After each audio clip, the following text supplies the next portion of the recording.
مزید ویڈیوز کے لیے ہمارے چینل ہاؤس آف اسلام کو سبسکرائب کرنا نہ بھولیے۔ شکریہ۔ ونعوذ بالله من شرور أنفسنا ومن سيئات أعمالنا من يهده الله فلا مضل له ومن يضلله فلا هادي له وأشهد أن لا إله إلا الله وحده لا شريك له وأشهد أن سيدنا وسندنا ونبينا ومولانا محمدا عبده ورسوله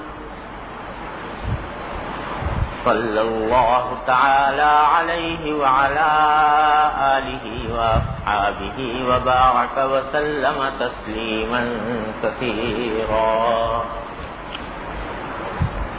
أما بعد، عن أبي موسى رضي الله تعالى عنه عن النبي صلى الله عليه وسلم قال: ليس أحد أو قال ليس شيء أكبر على أذى يسمعه من الله عز وجل وإنهم ليدعون له ولدا وإنه ليعافيهم ويرزقهم أو كما قال رسول الله صلى الله عليه وسلم. پچھلے ہفتے ایک حدیث ہم نے پڑھی تھی جس میں نے عرض کیا تھا کہ مسلمانوں کے درمیان ناچاقی، اختلافات اور بغض و عداوت، جس کو فساد ذات البین کہتے ہیں، یہ بہت بڑی عظیم دینی اور معاشرتی بیماری ہے، اور حضور نبی کریم سرور دو عالم صلی اللہ علیہ وسلم نے اس بیماری سے بچانے کے لیے اور مسلمانوں کے درمیان محبت اور اخوت قائم کرنے کے لیے بہت سی ہدایات عطا فرمائی. ان ہدایات میں سے ایک ہدایت پچھلی مرتبہ پڑھی گئی تھی کہ حضور اقدس صلی اللہ علیہ وسلم نے فرمایا کہ وہ شخص جو دوسروں کے ساتھ ملا جلا رہتا ہے اور لوگوں سے پہنچنے والی تکلیف پر صبر کرتا ہے، وہ بدرجہ بہتر ہے اس شخص سے جو لوگوں کے ساتھ ملتا نہیں اور ان سے پہنچنے والی تکلیف پر صبر کرنے کی نوبت نہیں آتی. تو یہ ایک بہت بڑا سبب ہوتا ہے باہمی ناچاقی کا کہ دوسرے سے پہنچنے والی تکلیف پر صبر نہ کیا جائے. حضور نے فرمایا کہ تکلیف تو کبھی نہ کبھی کسی نہ کسی انسان سے پہنچے گی، لیکن اس تکلیف پر صبر کرنا چاہیے. اور اسی کی تاکید کے طور پر وہ حدیث ارشاد فرمائی جو میں نے ابھی آپ حضرات کے سامنے پڑھی ہے. یہ حضرت ابو موسیٰ اشعری رضی اللہ تعالیٰ عنہ سے مروی ہے کہ نبی کریم سرور دو عالم صلی اللہ علیہ وسلم نے ارشاد فرمایا کہ اس کائنات میں، موجودات میں کوئی بھی ذات دوسرے سے پہنچنے والی تکلیف پر اتنا صبر کرنے والی نہیں ہے جتنی اللہ جل جلالہ کی ذات. کہ اللہ جل جلالہ کو لوگ ایسی باتیں کہتے ہیں جو عام حالات میں تکلیف رساں ہوتی ہیں، ایذا رسانی کا ذریعہ ہوتی ہیں. اللہ تعالیٰ وہ سب سنتے رہتے ہیں، اور اس کے باوجود مثلا فرمایا کہ لوگ ہیں جو اللہ کا بیٹا بناتے ہیں، عیسائی ہیں، وہ کہتے ہیں کہ اللہ تعالیٰ کا بیٹا ہے، عیسیٰ علیہ السلام کو اللہ کا بیٹا بنا دیا. بعض یہودیوں نے عزیر علیہ السلام کو اللہ کا بیٹا بنا دیا. بعض نے ملائکہ کو اللہ کی بیٹیاں قرار دے دیا، اور بہت سونے پتھروں کو، درختوں کو، یہاں تک کہ جانوروں کو، گائے کو، بیل کو، سانپ کو، بچھو کو خدا ماننا شروع کر دیا۔ جس ذات نے ان سب انسانوں کو پیدا کیا اور فرشتوں سے یہ کہہ کر پیدا کیا کہ میں اپنا خلیفہ بنا رہا ہوں اس زمین پر، اور وہی انسان اللہ جل جلالہ کے ساتھ شریک ٹھہرا رہے ہیں، بیٹا بنا رہے ہیں، بیٹیاں بنا رہے ہیں، تو اتنی تکلیف پہنچانے کے کام کر رہے ہیں، لیکن اللہ جل جلالہ کی بردباری دیکھیے اور حلم دیکھیے کہ یہ ساری کچھ سننے کے بعد بھی فرمایا کہ ان کو عافیت بھی دے رکھی ہے، ان کو رزق بھی دے رکھی ہے۔ اس کائنات میں دیکھو، اگر غور کرو تو کافر اور مشرکوں کی تعداد زیادہ ہے، کافروں کی اور مشرکوں کی، اور ہمیشہ سے رہی۔ اور قرآن نے بھی کہہ دیا کہ ان تطع اکثر من فی الارض یضلوک عن سبیل اللہ، کہ اگر زمین کے اکثریت کے پیچھے چلو گے تو وہ تمہیں اللہ کے راستے سے بھٹکا دے گی، اس لیے کہ اکثریت تو ساری کوئی کفر میں مبتلا ہے، کوئی شرک میں ہے، کوئی فسق میں ہے، کوئی فجور میں ہے۔ یہ جو نیا نظام نکلا ہے کہ اکثریت کے ساتھ سمجھتے ہیں کہ اکثریت جو کچھ کہتے وہ حق ہے۔ جمہوریت کے نام پر یہ بات کہی جاتی ہے کہ جو اکثریت کہتے وہ حق ہے۔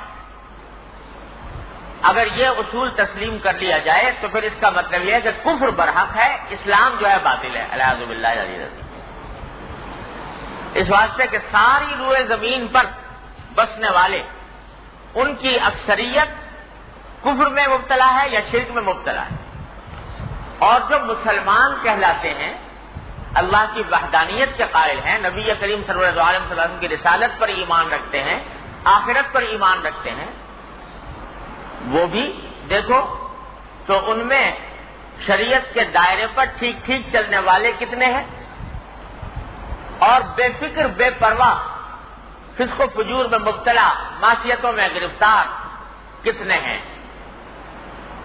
سب کچھ ہو رہا ہے روئے زمین کے اوپر، کفر بھی ہو رہا ہے، شرک بھی ہو رہا ہے، معصیت بھی ہو رہی ہے، فسق و فجور بھی ہو رہا ہے، لیکن وہ ذات ہے دیکھ رہی ہے سب، اور سب دیکھ کر انہی لوگوں کو جو اللہ کے وجود تک کا انکار کر رہے ہیں، کہتے ہیں ہم اللہ ہی کو نہیں مانتے، خدا ہی کو نہیں مانتے، ان کو بھی اللہ تعالیٰ رزق پہنچا رہا ہے، ان کو بھی اللہ تعالیٰ عافیت دے رہا ہے، اور ان کو بھی، ان کے ساتھ بھی دنیا کے اندر نعمتوں کی بارش ہو رہی ہے۔ یہ اللہ جل جلالہ کا حلم، اس سے زیادہ کون صبر کرنے والا ہوگا ان ایذاؤں پر جو دی جا رہی ہیں۔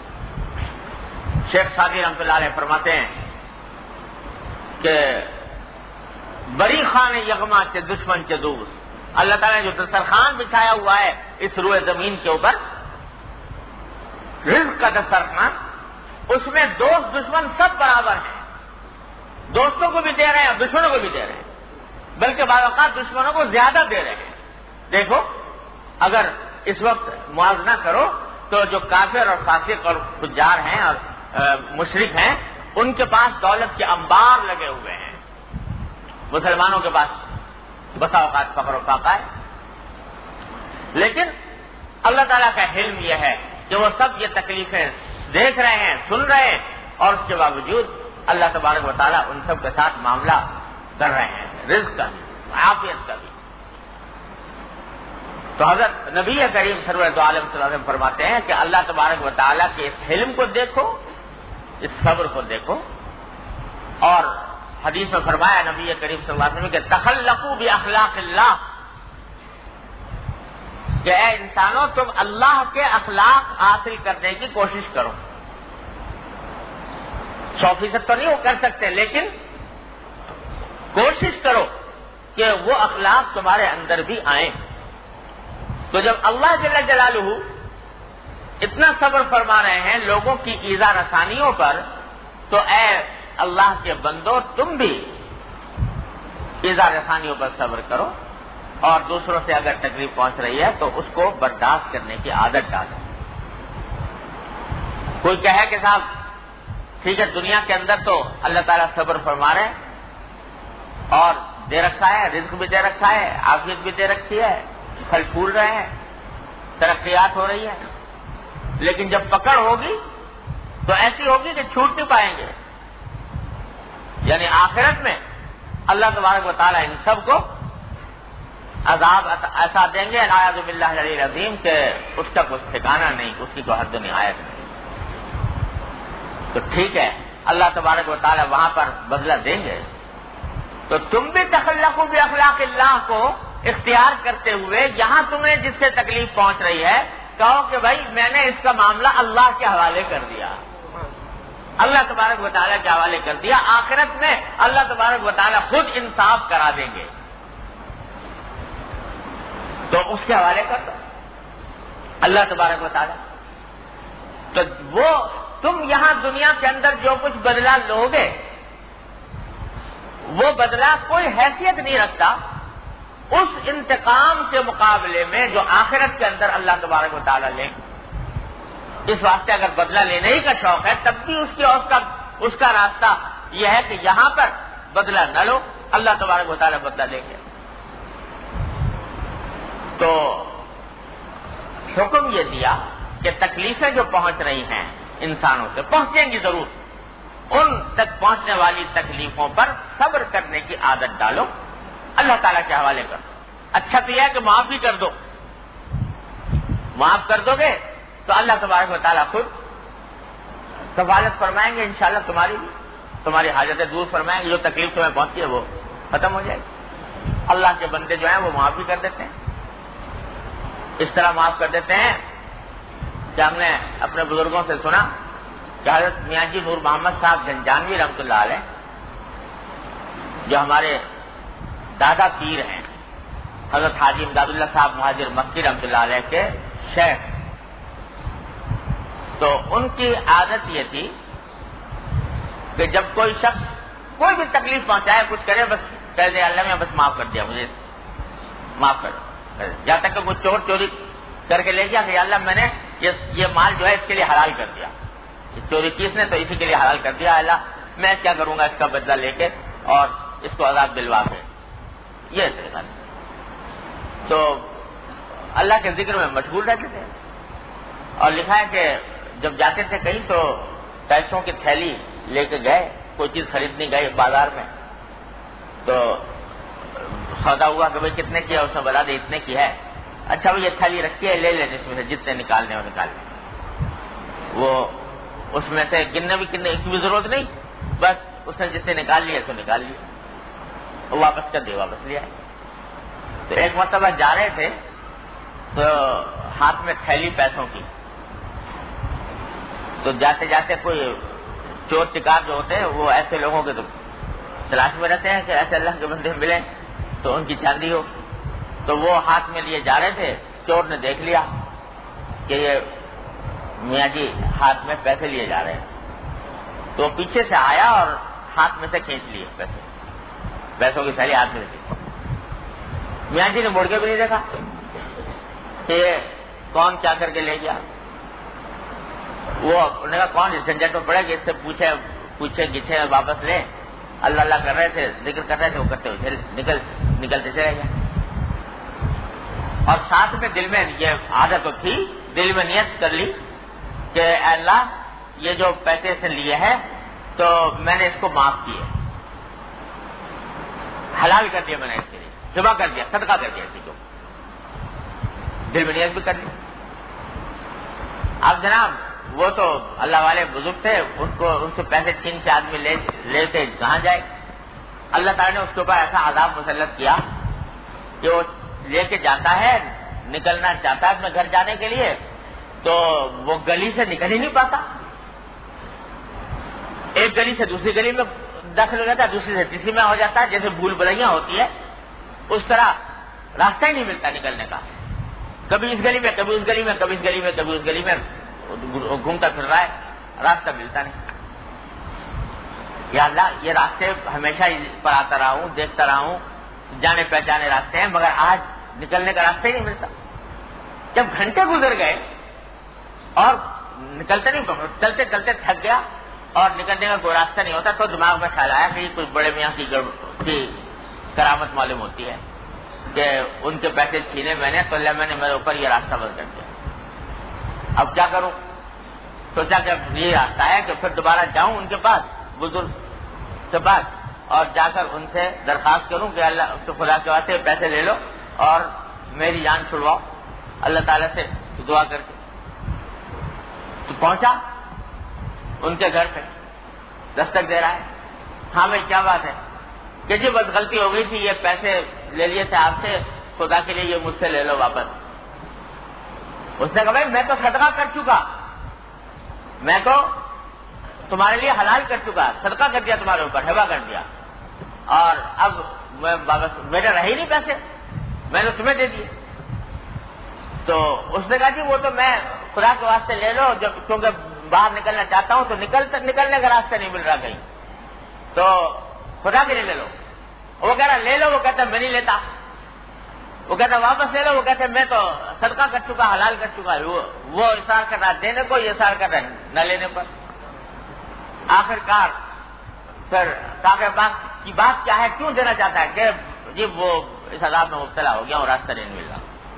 کہا چل اللہ تعالیٰ سے دعا کر دیتے ہیں، اللہ تعالیٰ کا راستہ بھی بڑھا دے گا۔ دعا کر دی اللہ تعالیٰ سے، اس کا راستہ بھی کھل گیا۔ تو اللہ والے تو کسی کے ساتھ تکلیف جو کوئی پہنچائے تو اس کے ساتھ بغض رکھتے نہیں ہیں، بغض نہیں رکھتے، بغض ان کے ہاں ان کی گلی میں گزرا ہی نہیں۔ کہتے ہیں کہ کفرس در طریقت ما کی نداشتن، کفرس در طریقت ما کی نداشتن، آئین ما سین چو آئی نداشتن۔ ہمارے طریقت میں تو کسی سے بغض رکھنا یہ کفر کے مرادف ہے، کفر کی طرح ہے، کسی بھی شخص سے کینہ رکھنا ہمارے طریقت میں کفر ہے۔ آئین ما سین چو آئی نداشتن، ہمارا آئین تو یہ ہے کہ ہمارا سینہ آئینے کے مانند ہوتا ہے، اس کے اوپر کوئی داغ نہیں کسی کے بغض کا، کوئی داغ نہیں کسی کے اناد کا، کسی کی دشمنی کا۔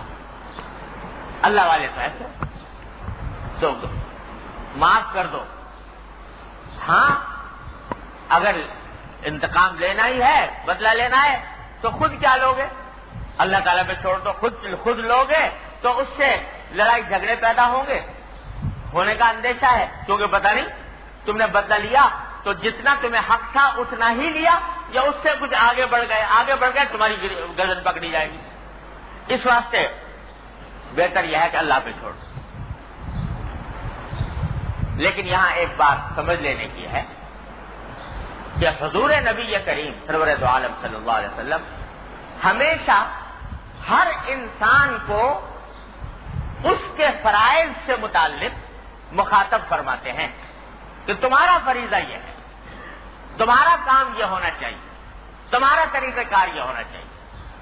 لہذا جس شخص کو تکلیف پہنچی ہے اس کو تو آپ تلقین فرما رہے ہیں صبر کی، کہ صبر کرو، معاف کر دو، بدلہ نہ لو، بغض نہ رکھو، عداوت نہ رکھو، اس کو ذریعہ اختلاف اور انتشار کا نہ بناؤ۔ لیکن دوسری طرف تکلیف پہنچانے والے کو دوسری طرح خطاب فرمایا نبی کریم صلی اللہ علیہ وسلم۔ یہ سرکار کا طریقہ کار ہے کہ ہر ایک شخص کو اس کے فرائض اور اس کے حالات کے مطابق تلقین فرماتے ہیں۔ تو یہ نہ سمجھے کوئی شخص کہ جب یہ ہو گیا، جب حضور نے یہ فرما دیا کہ بھئی لوگوں کے پہنچائی ہوئی تکلیف پر صبر کرو، تو پھر تکلیف پہنچانے میں بھی کوئی حرج نہیں نہ۔ دوسری طرف یہ فرمایا کہ یاد رکھو کسی بھی انسان کو، مسلمان تو مسلمان، کسی بھی انسان کو اگر تمہاری ذات سے کوئی تکلیف پہنچی تو یاد رکھو میں اپنا حق تو معاف کر دوں گا تمہاری توبہ کر لینے سے، لیکن میرے کسی بندے کو اگر تم نے تکلیف پہنچائی ہے تو پھر میں اس وقت تک معاف نہیں کروں گا جب تک کہ وہ بندہ معاف نہ کر دے یا تم اس کے حق کی تلافی نہ کر دے۔ لہذا دوسرے لوگوں سے یہ کہا کہ خبردار کسی بھی انسان کو، کسی بھی مسلمان کو تکلیف پہنچانے سے بچو، کسی قیمت پر یہ ایسا اقدام نہ کرو کہ جس سے دوسرے کو تکلیف پہنچے۔ یعنی میں نے ابھی عرض کیا کہ مسلمان ہی نہیں، کافر ہو سکتے۔ حضرت امام ابو یوسف رحمۃ اللہ علیہ،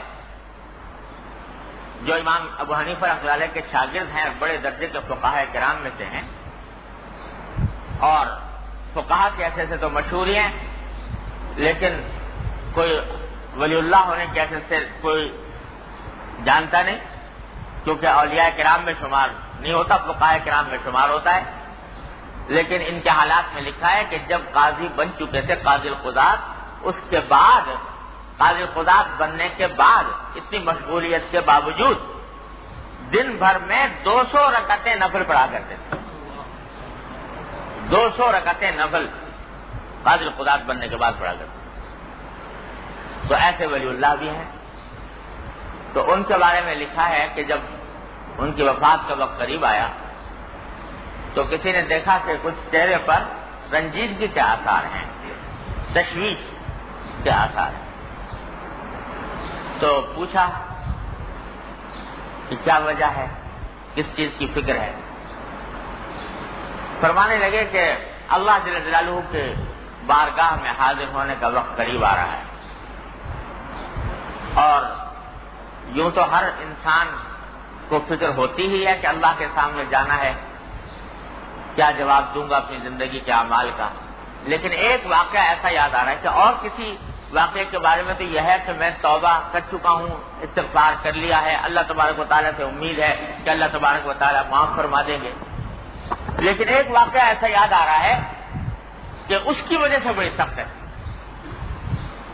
اور واقعہ یہ ہے کہ ایک قاضی بننے کے وقت، جو زمانے میں قاضی تھا اور لوگوں کے درمیان فیصلے کیا کرتا تھا، تو قاضی بننے کے دوران ایسا ہوا کہ ایک مسلمان اور ایک غیر مسلم کا مقدمہ میرے پاس آ گیا۔ ایک طرف مسلمان تھا، ایک طرف غیر مسلم تھا۔ تو میں نے فیصلہ کرنے کے وقت یہ دیکھا کہ مسلمان کو تو اچھی جگہ بٹھایا اور غیر مسلم جو تھا اس کو ذرا اس سے کمتر جگہ پر بیٹھنے کی جگہ ملی، وہاں پر بٹھایا۔ حالانکہ اللہ تعالیٰ کا حکم یہ ہے کہ جب دو فریق تمہارے پاس مقدمے کے آئیں تو دونوں کے درمیان مجلس بھی برابر ہونی چاہیے۔ جس طرح کے مدعی مدعا علیہ دو فریق آئے ہیں تو جس طرح کی جگہ پر مدعی بیٹھا ہے ویسی جگہ پر مدعا علیہ کو بھی بٹھاؤ۔ ایسا نہ ہو کہ دونوں کے درمیان تمہاری نشست کے اندر اتنا فرق ہو کہ اس سے ناانصافی ہو جائے۔ تو یہ ناانصافی مجھ سے ہو گئی، اگرچہ میں نے فیصلہ تو حق کے مطابق ہی کیا الحمدللہ، لیکن بٹھانے کی ترتیب میں جو شریعت کا حکم ہے اس کی رعایت نہ رہ سکی۔ تو اس کا مجھے تشویش ہو رہی ہے کہ اگر اللہ تبارک و تعالیٰ نے پوچھ لیا تو اس کا کیا جواب دوں گا، کیونکہ یہ ایسی چیز ہے کہ توبہ سے معاف نہیں ہو سکتی جب تک کہ صاحب حق معاف نہ کرے۔ اس کی تشویش ہو رہی ہے۔ تو مسلمان ہی نہیں، غیر مسلم، اس کے بھی حقوق اللہ نے رکھے ہیں، اور غیر مسلم تو غیر مسلم جانوروں کے حقوق رکھے ہیں۔ پیچھے آپ حدیثیں پڑھ چکے ہیں کہ جانوروں کے ساتھ زیادتی کرنے کے اوپر کیسے کیسے عذاب لوگوں کے اوپر آئے۔ تو ایک طرف اگرچہ حکم یہ دیا جا رہا ہے کہ بھئی تمہیں اگر تکلیف پہنچی ہے تو تم صبر کرو، لیکن دوسری طرف لوگوں کو یہ کہا جا رہا ہے کہ خبردار اپنی ایک ایک نقل و حرکت میں، اپنے ایک ایک انداز و ادا میں اس بات کا خیال رکھو کہ تمہاری ذات سے کسی دوسرے کو ادنا تکلیف نہ پہنچے۔ المسلم من سلم المسلمون من لسانہ و یدہ، مسلمان ہے ہی وہ جس کے ہاتھ اور زبان سے لوگ محفوظ رہیں اور ان کے ہاتھ اور زبان سے کوئی تکلیف نہ پہنچے کسی کو۔ یہ مضمون بار بار آپ حضرات سے عرض کر چکا ہوں پہلے کہ یہ اتنی خطرناک چیز ہے اعوذ باللہ کہ اس کی معافی کا کوئی راستہ نہیں بجز اس کے کہ وہ صاحب حق معاف نہ کرے، اتنی تاکید فرمائی۔ تو ہر انسان کو ایک طرف یہ متربع کر دیا تمہاری ذات سے دوسرے کو تکلیف نہیں پہنچنی چاہیے، اور دوسری طرف یہ کہہ دیا کہ اگر دوسرے سے تمہیں تکلیف پہنچ جائے صبر کرو اس کے اوپر، معاف کر دو اس کو، بغض نہ رکھو، عداوت نہ رکھو، اس کو ذریعہ اختلاف کا نہ بناؤ۔ یہ ہے جو نبی کریم سرور دو عالم صلی اللہ علیہ وسلم نے تلقین فرمایا۔ اللہ اکبر۔ دیکھو حدیث میں آتا ہے کہ جب حضور اقدس نبی کریم سرور دو عالم صلی اللہ علیہ وسلم نے مکہ مکرمہ فتح فرما لیا، مکہ فتح ہو گیا، 10,000 صحابہ کرام کے مجمع کے ساتھ آپ تشریف لے گئے، مکہ مکرمہ فتح ہوا، اس میں مہاجرین بھی تھے، انصار بھی تھے۔ پھر اور آگے آپ بڑھے، یہاں تک کہ حنین کی جنگ پیش آئی اور وہاں پر بھی اللہ تعالیٰ نے بالآخر فتح عطا فرمائی۔ تو اس سارے سفر میں بہت سا مال غنیمت ہاتھ آیا نبی کریم صلی اللہ علیہ وسلم، بہت سا مال غنیمت ملا، اوطاس سے، حنین سے، بہت سے جگہوں سے۔ اس میں اس زمانے کے اندر مال و دولت جو ہوتا تھا، اس زمانے میں وہ گائے بیل بکری ہوا کرتے تھے، تو جس کے پاس زیادہ جانور ہے اتنا ہی مالدار ہے، تو یہ جانور مویشی بھی بہت حاصل ہوئے۔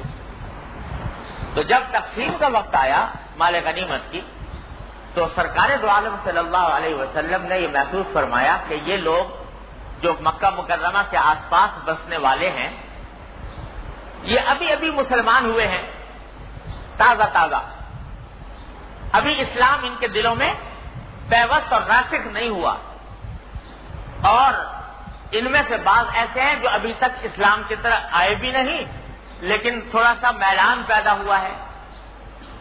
تو اس واسطے آپ نے محسوس کیا کہ اگر ان کے ساتھ کچھ حسن سلوک کیا جائے گا تو اس کے نتیجے میں اسلام پر پختہ ہو جائیں گے، اور پھر اس مسلمانوں کے خلاف کوئی سازش وغیرہ نہیں کر پائیں گے۔ لہذا جتنا مال غنیمت آیا تھا وہ سارا کا سارا سرکار دو عالم صلی اللہ علیہ وسلم نے وہی کے لوگوں میں تقسیم فرما دیا،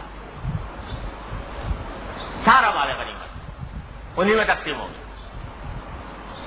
اب طرح طرح کے لوگ ہوتے ہیں، تو بعض لوگوں نے جا کر جو انصار تھے مدینہ منورہ کے باشندے، جنہوں نے حضور اقدس صلی اللہ علیہ وسلم کی مہمانی کی تھی اور حضور اقدس صلی اللہ علیہ وسلم کی مدد کی تھی، ان کے پاس کوئی چلا گیا نوجوان، اس نے جا کے کہا کہ دیکھو جی تمہارے ساتھ کیا سلوک ہو رہا ہے،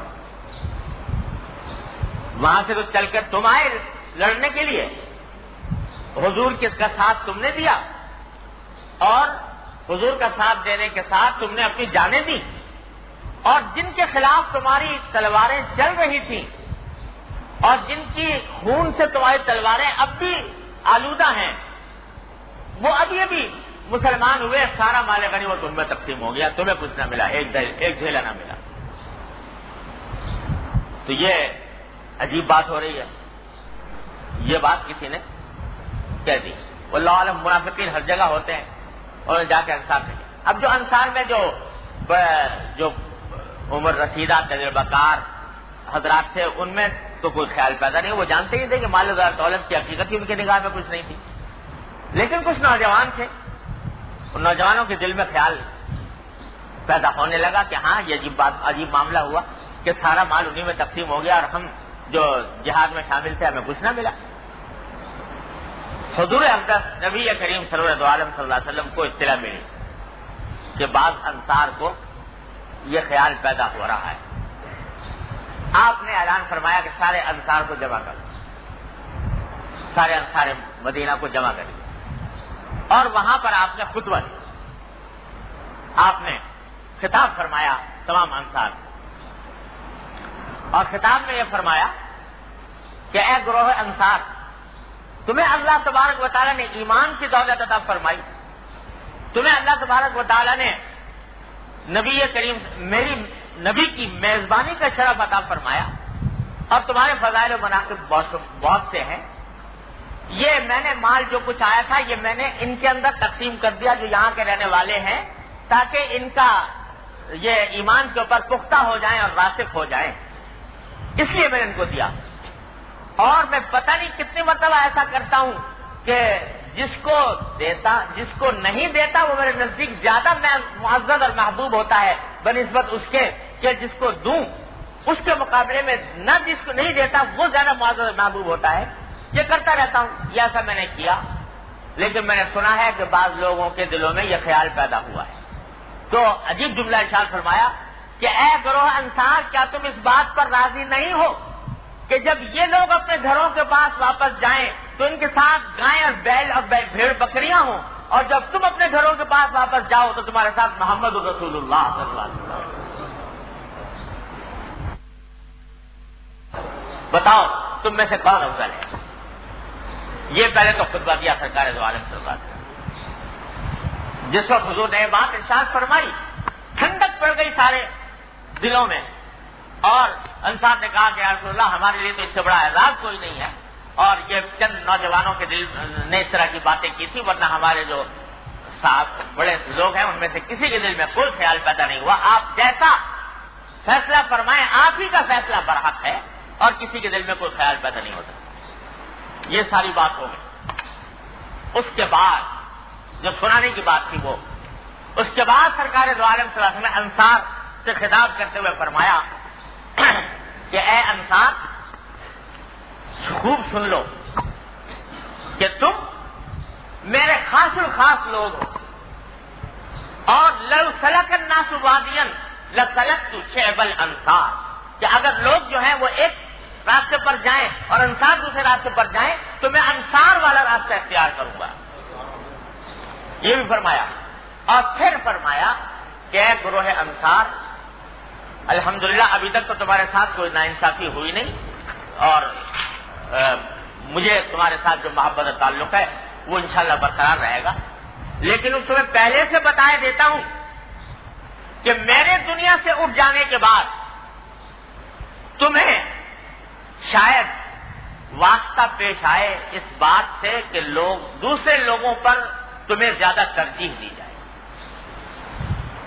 یعنی تمہارے ساتھ اتنا اچھا سلوک نہ کریں بعض عمرا اور حکام جو آنے والے ہیں جتنا مہاجرین کے ساتھ یا دوسرے لوگوں کے ساتھ کریں گے. تو مجھے پہلے سے بتایا دیتا ہوں کہ ستلقون بعدی اسرتن، میرے بعد تم دیکھو گے کہ بہت سے لوگ تمہارے ساتھ ترجیحی سلوک کر رہے ہیں، یعنی دوسروں کو ترجیح دے رہے ہیں، تمہارے حقوق کی رعایت نہیں کر رہے.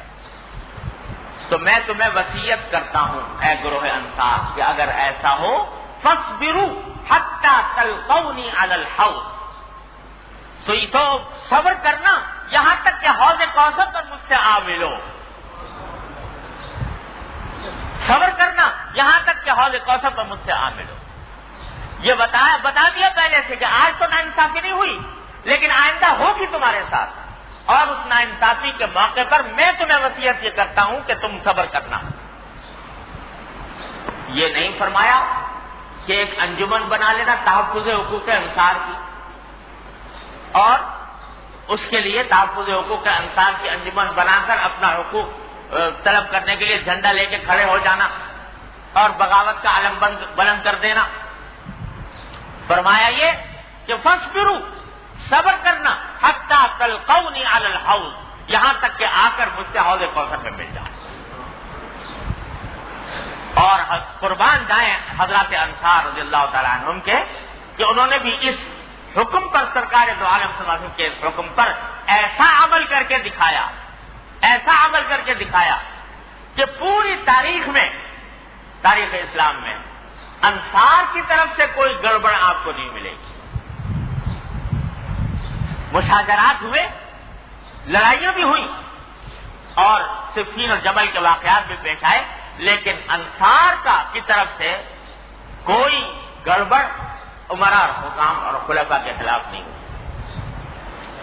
تو یہ ارشاد جو نبی کریم صلی اللہ علیہ وسلم نے فرمایا، ان سے خطاب یہ کیا کہ اس بیرو صبر کرو. اور حدیث میں آتا ہے کہ دوسری طرف جب سرکار دو عالم صلی اللہ علیہ وسلم کا وصال کا وقت قریب آیا،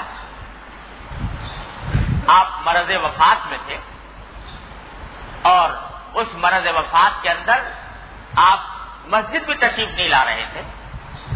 تو اس وقت لوگوں کو جو وصیتیں فرمائی، ان وصیتوں میں سے ایک وصیت یہ تھی کہ یہ انصار جو ہیں انہوں نے میری مدد کی ہے، انہوں نے قدم قدم پر ایمان کا مظاہرہ کیا ہے، لہذا ان کے حقوق کا خیال رکھنا، ایسا نہ ہو کہ ان انصار کو ناانصافی کا شبہ پیدا ہو۔ تو ان حضرات کو یہ تلقین کی کہ انصار کے ساتھ حسن سلوک کرنا، اور ان کو یہ تلقین کی کہ اگر تمہارے ساتھ کبھی ناانصافی ہو تو صبر کا معاملہ کرنا۔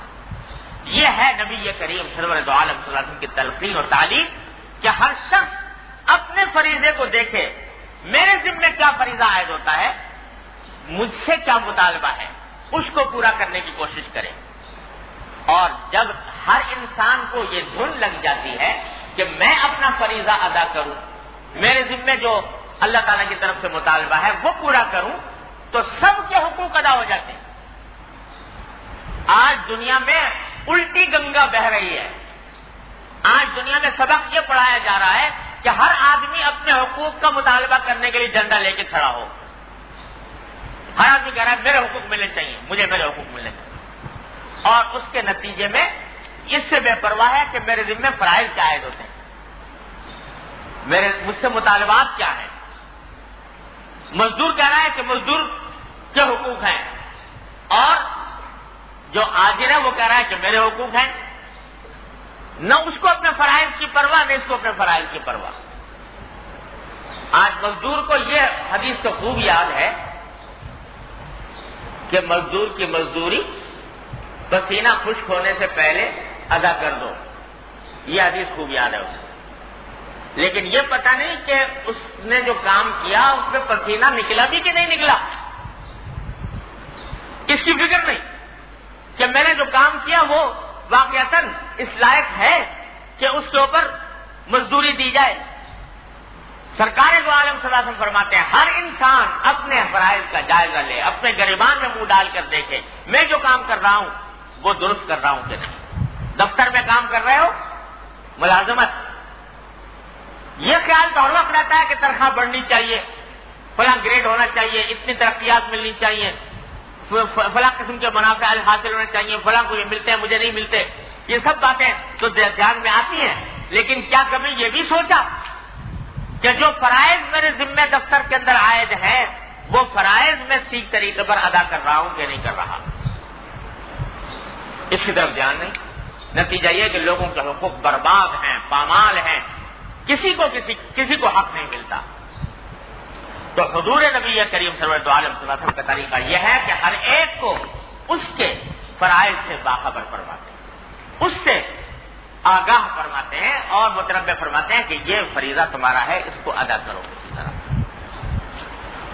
تو ایک طرف فریضہ یہ ہے کہ دوسروں کو تکلیف سے بچاؤ، اور دوسری طرف یہ ہے کہ اگر تمہیں تکلیف پہنچے صبر کرو، حتی الامکان صبر کرو۔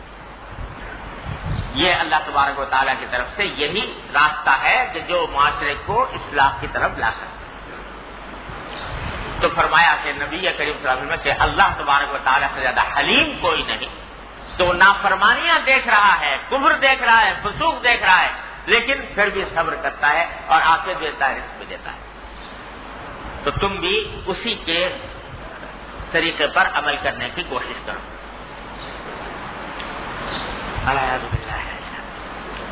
ایک بات جو پچھلے بیان میں رہ گئی تھی، دل چاہتا تھا کہ وہ بھی عرض کر دوں، اور وہ بھی ایک بہت بڑی وجہ ہے فساد ذات البین، یعنی ہماری آپس کی ناچاکیوں اور لڑائی جھگڑوں، بہت بڑی وجہ۔ انہی وجوہات کا چونکہ بیان ہو رہا ہے اور آگے بھی احادیث سے متعلق آ رہی ہے، تو اس ذیل میں وہ بھی عرض کر دینا مناسب ہے۔ ہمارے معاشرے میں جو لڑائی جھگڑے فتنے فساد پھیلے ہوئے ہیں، ان کی ایک بہت بڑی وجہ شریعت کے ایک اور حکم کا لحاظ نہ رکھنا ہے۔ وہ شریعت کا حکم یہ ہے کہ تم رہو تو آپس میں بھائیوں کی طرح، ایک دوسرے کے ساتھ برتاؤ بھائیوں جیسا کرو، محبت کا، اخوت کا، لیکن جب معاملات پیش آئیں، لین دین کے، بیع و شراء کے، خرید و فروخت کے، کاروبار کے تو اس میں معاملہ اجنبیوں کی طرح کرو.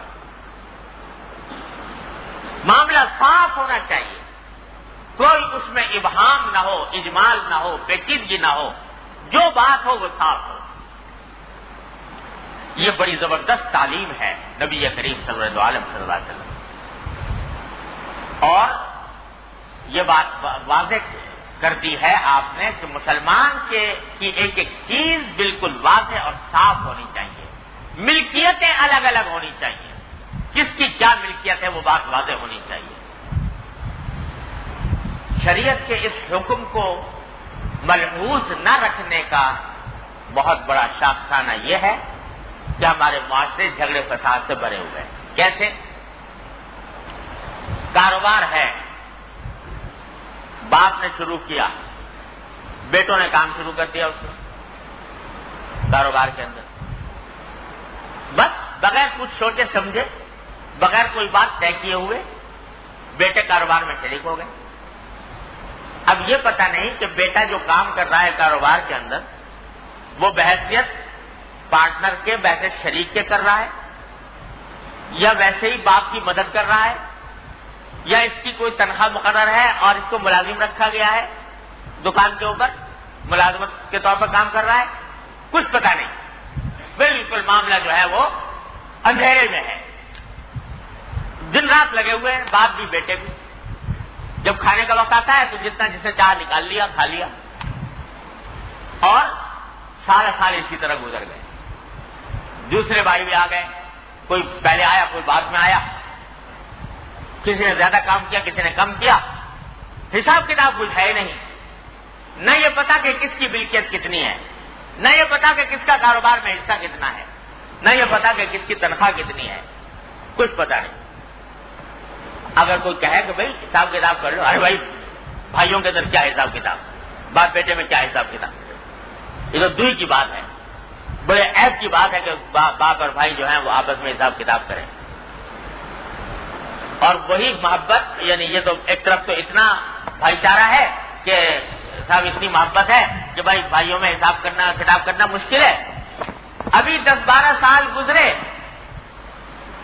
شادیاں ہو گئی، بچے ہو گئے، یا جو باپ تھے جنہوں نے کاروبار شروع کیا تھا وہ دنیا سے چل بسے. اب جناب قصہ کھڑا ہوا کہ یہ تو زیادہ کھا گیا اور یہ کم کھا گیا، اور اس سے زیادہ لے لیا اور یہ اس نے کم لے لیا، جھگڑے کھڑے ہو گئے. اب وہ جھگڑے ایسے کھڑے ہوئے کہ کسی طرح نمٹنے کا نام نہیں لیتے. مفتی کی بیچارے کی مصیبت.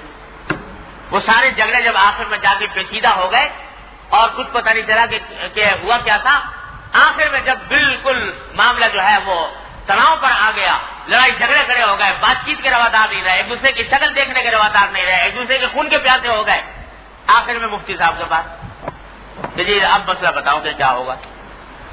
ارے بھائی شروع سے جب سے کاروبار شروع کیا تھا ایک دن خدا کے بندو تم نے سوچا نہیں، یہ نہ طے نہیں کیا کہ تمہارے کاروبار کس حیثیت میں کر رہے ہو، کوئی بات طے نہیں کی. اور جب مرمرا گئے، ختم ہو گئے اور قصہ ختم ہو گیا، اب مفتی بیچارہ کیا بتایا تمہیں کہ اب کیا کرو، جبکہ سارا دھندا تم نے ایسے ملیامیٹ کر دیا. اب ساری لڑائی ہو رہی، جھگڑے ہو رہے ہیں، مقدمہ بازیاں ہو رہی ہیں، مقدمے عائد ہو رہے ہیں، جس میں جھوٹ سچ ایک ہو رہا ہے، دشمنیاں کھڑی ہو رہی ہیں، عداوتیں ہو رہی ہیں.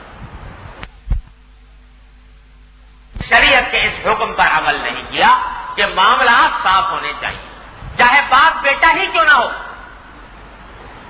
اور بھائی بھائی ہی کیوں نہ ہو، اور شوہر اور بیوی ہی کیوں نہ ہو، لیکن ان کی ملکیتیں متمیز ممتاز ہونی چاہیے. کتنا کس کا حق ہے وہ معلوم ہونا چاہیے. اس کے بغیر کسی حساب و کتاب کے زندگی گزر رہی ہے کہ سب گناہ کی زندگی ہے، الیاذ باللہ العلی، کیونکہ پتہ ہی نہیں کس کا حق کھا رہے ہو کس کا نہیں کھا رہے ہو. یہ سب گناہ کی زندگی. انتقال ہوا کسی ایک بڑے کا گھر میں، شریعت کا حکم یہ ہے کہ جو ہی کسی کا انتقال ہو تو فوراً اس کی میراث تقسیم کرو، فوراً میراث تقسیم کرو، اور جو شریعت نے جس کا جتنا حق رکھا ہے وہ ادا کرو. شریعت کا حکم یہ ہے جلدی سے جلدی کرو. یہاں تک کہ مجھے یاد ہے کہ جب میرے والد ماجد رضی اللہ تعالیٰ عنہ کی وفات ہوئی تو میرے شیخ حضرت ڈاکٹر عبدالرحیم صاحب رضی اللہ تعالیٰ عنہ یہاں تشریف لائے، اور اس وقت تک ابھی تدفین نہیں ہوئی تھی، جنازہ رکھا ہوا تھا۔ اس وقت تشریف لائے، حضرت کی طبیعت کچھ ناساز تھی اور کمزوری تھی، اور ساتھ میں حضرت والد صاحب کے وفات کا بھی طبیعت پر صدمے کا بڑا اثر تھا۔ تو ہم خمیرہ حضرت والد صاحب کا رکھا ہوا تھا، وہ لے گئے کہ ذرا سا یہ خمیرہ آپ کھا لیں تاکہ کمزوری دور ہو جائے۔ تو خمیرہ ہاتھ میں لینے سے پہلے حضرت نے فرمایا کہ بھائی اب تو اس کا میرے لیے اس کا کھانا جائز نہیں، کیونکہ یہ خمیرہ جو ہے اب یہ ورثہ کی ملکیت ہو گیا، جو حضرت مفتی صاحب کے ورثہ ہیں ان کی ملکیت ہو گیا۔ تو جب تک سارے ورثہ اجازت نہ دیں تو اس وقت تک یہ میرے لیے کھانا جائز نہیں، اس میں سارے ورثہ کا حق شامل ہو۔ ہم نے عرض کیا کہ حضرت الحمدللہ سارے ورثہ بالغ ہیں، سب موجود ہیں، سب راضی ہیں، لہذا آپ تناول فرمائیں، سب تناول فرمائیں۔ تو اتنا اللہ تبارک و تعالیٰ نے یہ تاکید کے ساتھ حکم فرمایا ہے کہ میراث تقسیم کرو فوراً تاکہ کوئی گڑبڑ پیدا نہ ہو۔ لیکن آج ہمارے ہاں نادانی جہالت کا نتیجہ یہ ہے کہ اگر کوئی کہے کہ میں میراث تقسیم کر لو، توبہ توبہ توبہ توبہ، یہ بہت بری بات ہے، ابھی تو مرنے والے کا کفن تک میلا نہیں ہوا اور تم نے یہ مال دولت کی تقسیم کی بات شروع کر دی۔ اس کو دنیا کا کام قرار دے کے چھوڑ دیا۔ یا تو اتنا تقویٰ کہ یہ ابھی مرنے والے کا کفن بھی میلا نہیں ہوا، اس واسطے مال دولت کی بات ہی نہ کرو، اور یا پھر جب تقسیم نہیں ہوا اور ایسی لسٹم پسٹم کام چلتا رہا تو سال کے بعد وہی جو مال دولت سے بہت ہی اعراض برت رہے تھے جو حضرات، وہ مال دولت کے اوپر ایک دوسرے کا خون پینے کے لیے تیار ہو جاتے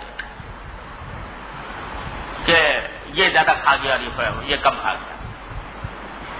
تو شریعت نے جو حکم دیا وہ اس لیے دیا تاکہ معاملات ممتاز ہو جائیں، ہر شخص کی ملکیت واضح ہو کہ یہ ملکیت کس کی ہے۔ آج بتاؤ ہمارے معاشرے کے اندر میاں بیوی کو پتہ ہی نہیں ہوتا، میاں بیوی کے اندر کہ زیور جو ہے یہ میاں کا ہے کہ بیوی کا ہے، یہ کپڑے جو ہیں اس کی مالک بیوی ہے یا اس کا شوہر ہے، جس گھر میں رہ رہے ہیں اس کا مالک کون ہے۔ جو سمجھ میں آتا ہے، جس طرح سمجھ میں آتا ہے وہ کر گزرے اور بات واضح نہ ہوئی، نتیجہ یہ کہ بعد میں جھگڑے کھڑے ہوتے۔ مجھے یاد ہے اپنے والد ماجد رضی اللہ تعالیٰ عنہ کی بات، حضرت والد ماجد رضی اللہ تعالیٰ آخر زمانے میں جب وفات سے کچھ عرصے پہلے بیمار تھے، بستر پر تھے، تو آخر میں ایک ہی کمرے کے حد تک محدود رہ گئے تھے۔ وہاں پر چارپائی پڑی رہتی تھی، اسی میں دن رات رہا کرتے تھے، ایک ہی کمرے کے اندر، اسی کے برابر میرا چھوٹا سا کمرہ تھا، میں باہر بیٹھا رہتا تھا۔ اللہ، تو کھانا گھر سے آتا، وہیں پر لایا جاتا، اس میں سینی میں اور برتن ہوتے، تو برتن وہ جو ہی کھانا کھایا تو جلدی فرمایا لو آپ واپس لے جاؤ، برتن اندر گھر لے جاؤ۔ کوئی چیز مدرسے سے دفتر سے کوئی چیز اتفاق سے منگا لی، کوئی کتاب یا کچھ، فرمایا جلدی واپس کرو اس کو، واپس جلدی لے جاؤ واپس۔ کبھی ہمیں لے جانے میں کچھ تاخیر ہو جاتی تو ناراضگی کا اظہار فرماتے، غصہ ہوتا، کیوں دیر کرتے ہو، جلدی لے جاؤ۔ کبھی کبھی دل میں خیال آتا کہ یہ چلو اگر 5 منٹ لیٹ بھی ہو گئے برتن واپس جانے میں یا یہ کتاب وغیرہ واپس جانے میں، 5-7 منٹ لیٹ ہو گئے تو کون سی تھی قیامت آ گئی۔ ایک دن ارشاد فرمایا، اس دن نقطہ کھلا کہ جلدی اتنی کیوں کرتے ہیں۔ فرمایا کہ میں نے اپنے وصیت نامے میں یہ بات لکھی ہوئی ہے کہ جو یہ میرا کمرہ جس کے اندر میری چارپائی ہے، اس کے اندر جو اشیاء ہے صرف یہ اشیاء میری ملکیت ہیں، اور باقی گھر کی ساری اشیاء جو ہیں وہ میں اپنے اہلیہ کی ملکیت کر چکا ہے۔ تو اب ملکیت جو ہے وہ صرف اس کمرے کے اندر میری محدود ہے۔ اب اگر میرا انتقال ایسی حالت میں ہو جائے کہ کوئی چیز کمرے میں پڑی ہوئی ہو باہر کی، تو لوگ یہ سمجھیں گے کہ یہ میری ملکیت ہے، اور اس کے ساتھ میری ملکیت جیسا معاملہ کریں گے. لہذا میں چاہتا ہوں کہ اس میں اب کوئی چیز یہاں پر دیر تک پڑی نہ رہے، جو آئے جلدی واپس چلی جائے، تاکہ واقعتاً جب میرا انتقال ہو تو اس کمرے کے اندر جو سامان ہے وہ میری ملکیت سمجھا جائے، اور کوئی نہیں. اس درجہ اہتمام ہے ملکیت کے واضح کرنے کا کہ بیٹوں سے بھی، بیوی سے بھی، ملنے چلنے والوں سے بھی ہر ایک کی ملکیت ممتاز ہے. الحمدللہ اس کا نتیجہ یہ کہ کوئی مسئلہ کبھی پیدا نہیں ہوا. تو شریعت نے یہ حکم دیا. اب اپنے ہم ملنے جلنے والوں میں کبھی ہم یہ بات مسئلہ بتاتے ہیں، کہتے ہیں بھائی حساب کتاب کر لو، بات واضح کر لو. کہتے صاحب وہ راضی نہیں ہوتے، کہتے یہ دوئی کی بات ہے، یہ بڑے غیریت کی بات ہے حساب کتاب کرنا، اور اس کے نتیجے میں غیریت پیدا ہوتی ہے. اور چند ہی سال کے بعد وہی جو اتنی اپنائیت کا مظاہرہ فرما رہے ہیں وہ تلوار لے کے کھڑے ہوتے ہیں دوسرے کے گلے کے اوپر. تو یہ ایک بہت بڑا فساد کا اور اختلاف کا ایک بہت بڑا ذریعہ معاملات صاف نہ رکھنا ہے. ایک مکان تعمیر ہو رہا ہے، اب اس مکان میں کچھ پیسے باپ نے لگا دیے، کچھ ایک بیٹے نے لگا دیے، کچھ دوسرے بیٹے نے لگا دیے، کچھ بیوی نے لگا دیے، کچھ کہیں سے قرض لے لیے، 4-5 جگہ سے جمع کر کے مکان بن گیا. اب اس وقت کچھ طے نہیں کیا کہ بیٹا جو دے رہا ہے وہ آیا قرض کے طور پہ دے رہا ہے یا باپ کی مدد کر رہا ہے یا اپنا حصہ لگانا چاہتا ہے، اس میں پارٹنر بننا چاہتا ہے، کچھ پتا نہیں. بس الگ ٹپ چل رہا ہے معاملہ، پیسے لگ رہے ہیں اس کے بھی اس کے بھی اس کے بھی اس کے بھی، کوئی بات واضح نہیں. بعد میں جناب کوئی صاحب ان میں سے چلتے بنے. اب جھگڑا کھڑا ہو گیا مکان کس کا ہے. وہ کہہ رہا جی میں نے اتنے پیسے لگائے تھے اس میں، وہ کہتا ہے میں نے اتنے پیسے لگائے تھے، وہ کہہ رہا تم نے تو اصل زمین تو میں نے خریدی تھی. اور یہ جھگڑا کھڑا. اب وہ جھگڑے کے نتیجے میں جوتم پیزار ہو رہی. اور سب جب آخر مشکل مسئلہ آ جاتا ہے تو پھر بیچارے مفتی کے جان مصیبت میں آتی ہے کہ وہ کہتے ہیں جو اس کا بتاؤ کیا حل ہوگا. ارے بھائی کوئی بات واضح تو کی نہیں، کیا بتائیں تمہیں. تو نتیجہ یہ کہ اس کے اندر بعض اوقات ناانصافی ہو جاتی ہے، کیونکہ شریعت کا قاعدہ یہ ہے کہ اگر باپ کے کاروبار میں بیٹا شریک ہے، یعنی کام کر رہا ہے، یہ بھی سمجھ لو مسئلہ. اگر باپ کے کاروبار میں بیٹا کام کر رہا ہے اور بات واضح ہے نہیں کہ وہ کس حیثیت میں کر رہا ہے، شریک ہے، ملازم ہے، تنخواہ پائے گا یا حصہ لے گا یا کچھ کرے گا، یہ بات واضح نہیں، تو ساری عمر بھی اگر کام کرتا رہے تو بھی اگر کوئی بات واضح نہیں ہوئی تو سمجھا جائے گا کہ باپ کی مدد کی اس نے للہ فی اللہ، بس اس کا حصہ کچھ نہیں کاروبار کے اندر. اس واسطے کہ بیٹا ہے باپ کی خدمت کر، اگر پہلے سے واضح نہیں کیا تو لہذا پہلے سے واضح کرنا ضروری. پہلے سے واضح کرنے کے لیے اگر تقسیم کرنی ہے تو تقسیم کے بھی شریعت نے طریقے بتائے ہیں. کیا طریقہ ہوتا ہے اس کے تقسیم کرنے؟ محض کہہ دینے سے نہیں ہوتا. اجی میں نے تو وہ گھر جو ہے وہ اپنی بیوی کے نام کر دیا تھا، نام کرنے کا وجہ اس کے نام رجسٹری کرا دیا تھا، تو نام رجسٹری کرا دینے سے سمجھے کہ ہو گیا اس کا.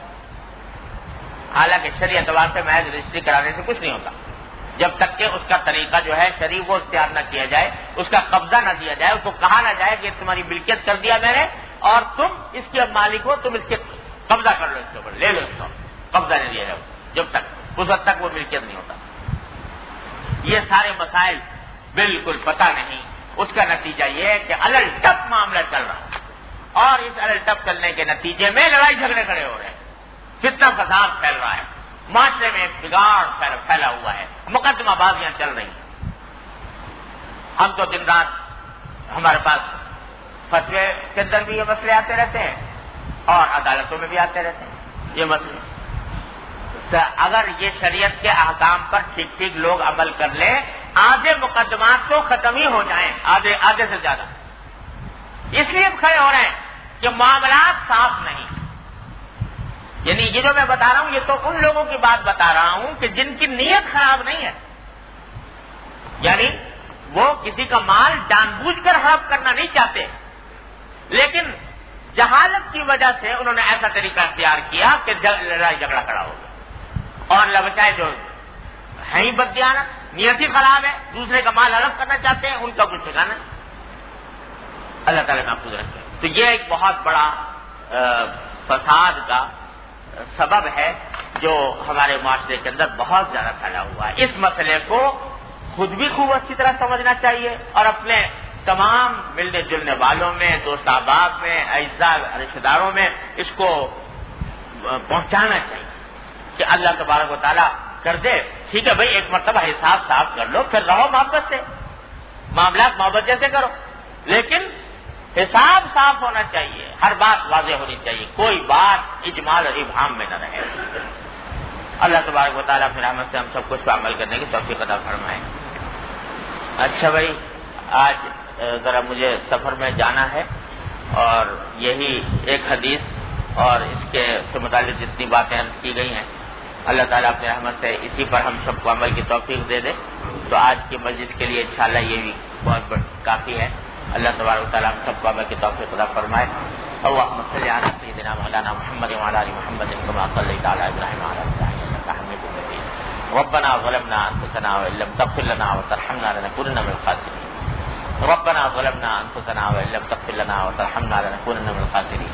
ربنا آتنا في الدنيا حسنة وفي الآخرة حسنة وقنا عذاب النار۔ ربنا لا تزغ قلوبنا بعد إذ هديتنا وهب لنا من لدنك رحمة إنك أنت الوهاب۔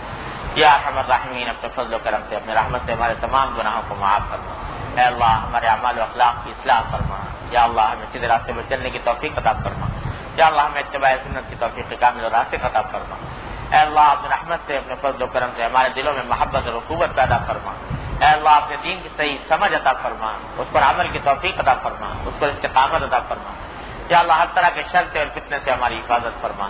اے اللہ، ہر طرح کے شر و فساد سے ہماری حفاظت فرما۔ اے اللہ، ہر طرح کی معصیتوں سے ہماری حفاظت فرما، ہر طرح کے منکرات سے ہماری حفاظت فرما۔